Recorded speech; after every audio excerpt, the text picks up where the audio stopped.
और अब आंध्र प्रदेश की खबरें तफसील से। आंध्र प्रदेश में एमएलए कोटे के तहत एमएलसी इलेक्शन के लिए वाईसीपी उम्मीदवारों ने पर्चे नामजदगियां दाखिल की हैं।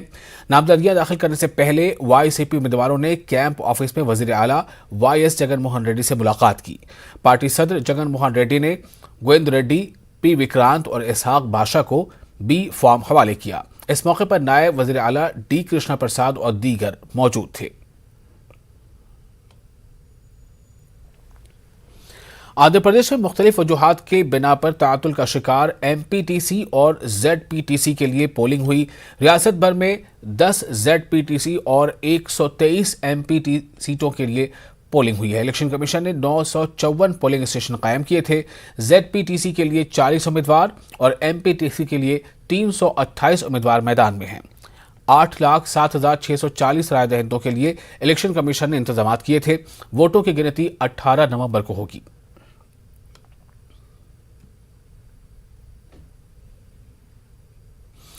जिला करनूल के मुख्तलिफ मकामात पर एमपीटीसी के लिए पोलिंग हुई। अदोनी जोन में हाई चिकनगिरी, धारापुर और हानावालू चगालामरी में पुरअमन इंतखाबात हुए। इंतखाबात में एमपीटीसी के 18 उम्मीदवार मैदान में हैं। हुकाम ने पोलिंग के लिए 68 पोलिंग स्टेशन कायम किए। तमाम पोलिंग स्टेशनों के लिए माइक्रो ऑब्जर्वर रखे गए।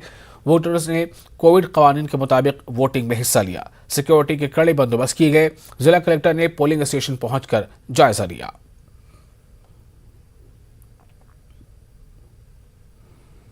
तेलुगु देशम पार्टी सदर एन चंद्रबाबू नायडू ने लोकल बॉडी इलेक्शन में बोगस वोटिंग का इल्जाम लगाया है। उन्होंने रियासती इलेक्शन कमीशन पर फ्री एंड फेयर इलेक्शन कराने में नाकामी का इल्जाम लगाया।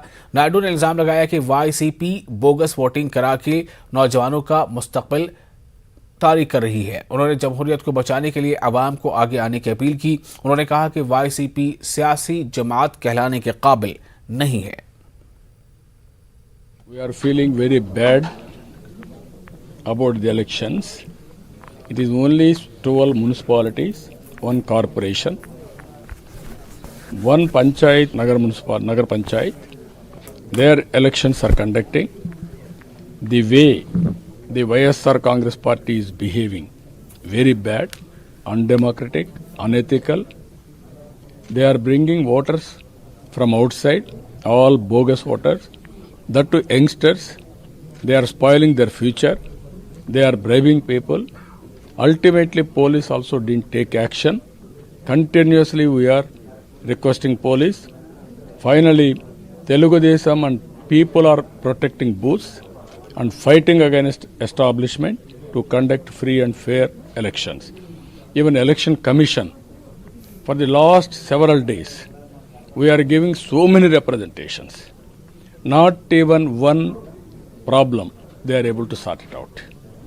Even High Court gave instructions, that also they are unable to solve the problem. I'm calling people, you have to protect democracy, then democratic institutions you have to protect. That democratic institutions will protect our families and our future. That is the agitation, that is the process we are taking. YSR Congress party, they don't have principles, they don't have values. That is not according to me, they are unfit to be a political party. Andhra Pradesh के वजीर आला YS Jaganmohan Reddy ने समुद्री तूफान गुलाब से मुतासरा किसानों के लिए मुआवजे का ऐलान किया है। सीएम जगन ने 34,586 किसानों में 22 करोड़ रुपए मुआवजा जारी किया है। इन्होंने हुक्काम को हिदायत दी कि वो खरीफ के आखिर तक किसानों के खातों में रकम जमा करा दें। उन्होंने कहा कि रियासत के तकरीबन 62% आबादी का पेशा ज़राअत है और हुकूमत किसानों की फलाह व बहबूद के लिए काम कर रही है।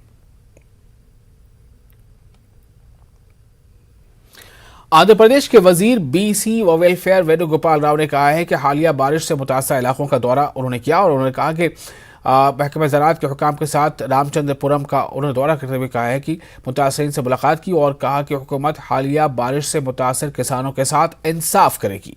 उन्होंने हुकाम को किसानों के फसलों का जायजा लेकर उनकी फौरी मदद करने की हिदायत दी। सीपीएम लीडर बृंदा करात ने मरकजी हुकूमत को तनकीद का निशाना बनाया। उन्होंने इल्जाम लगाया कि मोदी हुकूमत की नकली मुहिब्बुल वतनी से मुल्क को नुकसान हो रहा है। उन्होंने हुकूमत पर अवाम, मुखालिफ और सरमायादार मुवाफिक पॉलिसियों पर अमल करने का इल्जाम लगाया। बरिंदरकरात ने कहा कि मोदी हुकूमत हर महाज पर नाकाम हो चुकी है। अवाम हुकूमत के खिलाफ सड़कों पर आ गए हैं। हुकूमत अवाम के साथ साथ आइन पर भी हमले कर रही है। सीपीएम पॉलिट ब्यूरो मेंबर ने विजयवाड़ा में कॉमरेड सूर्यवती की सदी तकरीब में शिरकत की। के दिन और आने वाले दिन मोदी सरकार की गलत नीतियों के खिलाफ संघर्ष के दिन हैं और अभी भी शुरू हो गया है।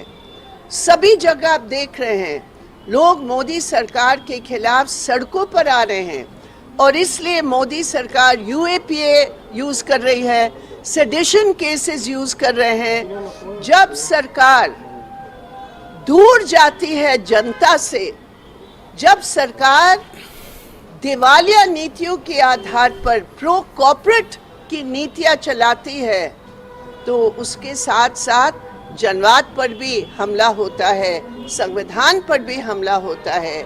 आने वाले दिन उस नीति और उस सरकार के खिलाफ संघर्ष के दिन होंगे, जीत के दिन होंगे जनता की एकता की। विफल हो रहा है सरकार और इसलिए सरकार काला कानून, यूएपीए को यूज करके, पुलिस को यूज करके झूठे मुकदमे सबके ऊपर डाल रहे हैं। सीबीआई, ईडी का तमाम कानून को छोड़कर ऑर्डिनेंस ला रही है। क्यों?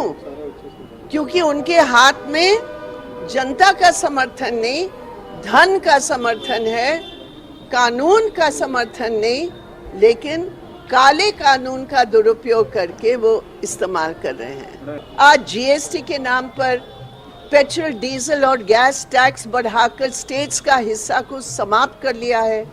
स्टेट्स का रेवेन्यू प्रॉब्लम हो रहा है। स्टेट्स के जो स्कीम है सेंट्रल गवर्नमेंट हमला कर रही है। तो आंध्र प्रदेश की मुख्यमंत्री इसके बारे में क्यों चुप है?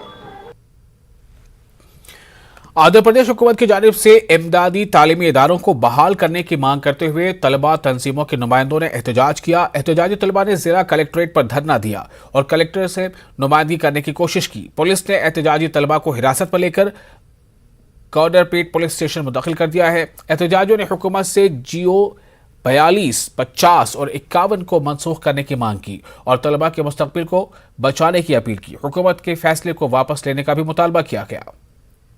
రాష్ట్ర కమిటీ అన్ని విద్యార్థి సంఘాల పిలుపు మేరకు కలెక్టర్ ఆఫీసుకి రిప్రజెంటేషన్ ఇచ్చి ఏడేడు వ్యవస్థను ఏడేడుగా కొనసాగించాలని మేము శాంతియుతంగా ఆందోళన చేస్తుంటే పోలీసులు వివక్షగా జగన్మోహన్ రెడ్డి ప్రభుత్వం సంస్థల పట్ల చాలా అమానుషంగా వ్యవహరిస్తా ఉంది.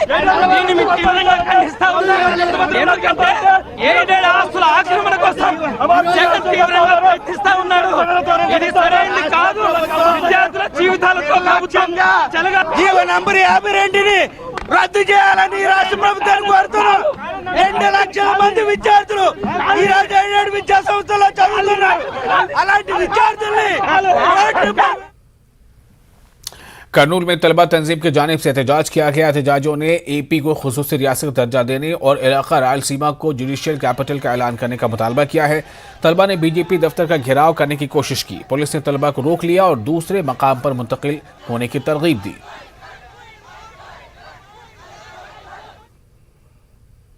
जिला कर्नूल के कुदुमुर हल्के में तेलुगु देशम पार्टी का एक जलसा मुनक्किद किया गया। साबिक मरकजी वजीर कोटला सूर्या प्रकाश रेड्डी और दीगर ने शिरकत की। तेलुगु देशम पार्टी जिले सदर सोमी शेट्टी ने खिताब किया। उन्होंने YCP हुकूमत को तनकीद का निशाना बनाया और इल्जाम लगाया कि जगन हुकूमत ने आवाम के साथ धोखा किया है।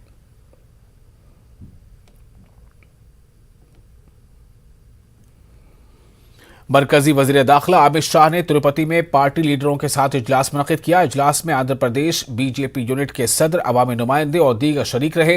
इजलास के बाद सोमवीरा राजू ने बताया कि वजीर दाखिला ने रियासत में पार्टी की सूरत हाल का जायजा लिया है और साल 2024 में आने वाले असेंबली इलेक्शन में पार्टी को रियासत में इक़्तिदार पर लाने के लिए काम करने की हिदायत दी है।